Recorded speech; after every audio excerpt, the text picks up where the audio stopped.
Okay, so my name is Ian Toohey. I'm with the Central Oklahoma Professional Chapter, and I went to school at the University of Oklahoma there in Norman.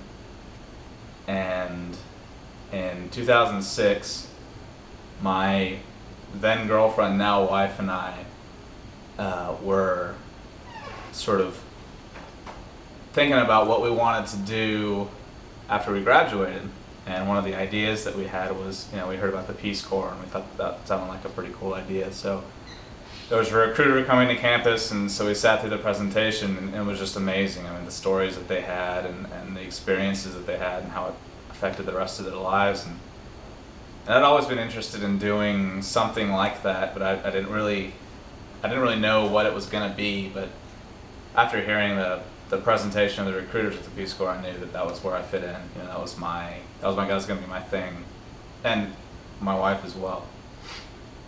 And so after the presentation, we went up and spoke with the recruiter, and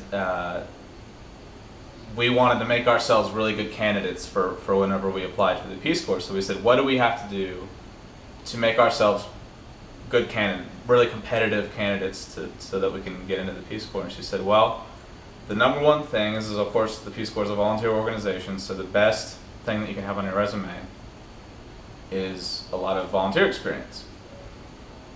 So I said, okay, I've done a little bit of like Habitat for Humanity type stuff, and just not a whole lot of volunteer stuff in college. So what am I going to do? I want to do this water and environmental, water and sanitation engineering type thing in the Peace Corps, but there's not really a volunteer experience that lends itself to that, or that I was aware of at the time, and so I was kind of scratching my head, and the next day, this is in the spring of 2006, the next day I was still sort of scratching my head walking through my engineering building when I saw a flyer on the wall for this organization called Engineers Without Borders, and I was like, well, I know what Doctors Without Borders is, so this must be some kind of like engineering international thing. So I was like, that's perfect. It was serendipitous. It really was. And I went to the first meeting, and of course it was like 3 people had just formed, and no idea how to even figure this thing out. I was still in the early days of even the organization as a whole, so it was very kind of fluid and difficult to sort of get a grip on. And so we were, no faculty advisor, just sort of these students trying to figure out how to make this thing work.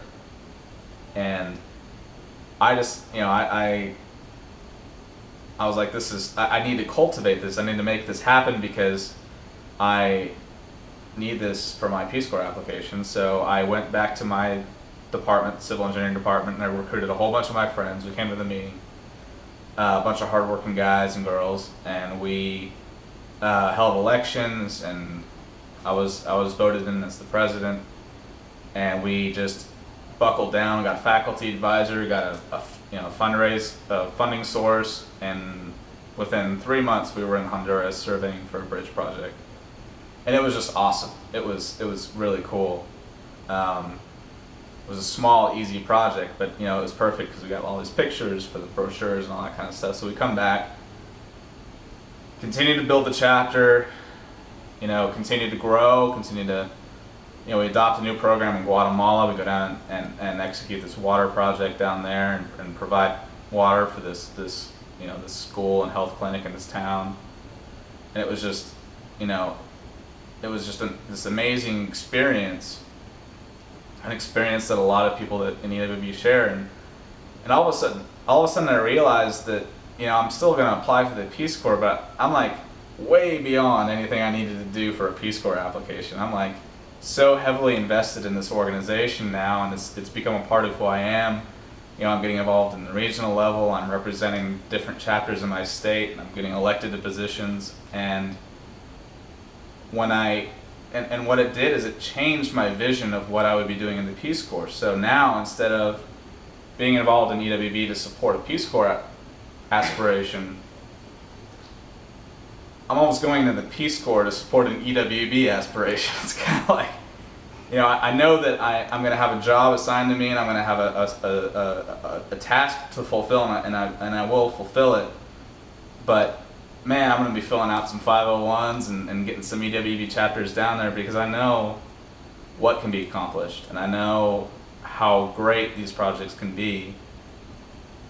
And that's my vision for my Peace Corps service, is to do my task, do my job, but also to see what other needs the community has, and to work with EWB chapters to address them.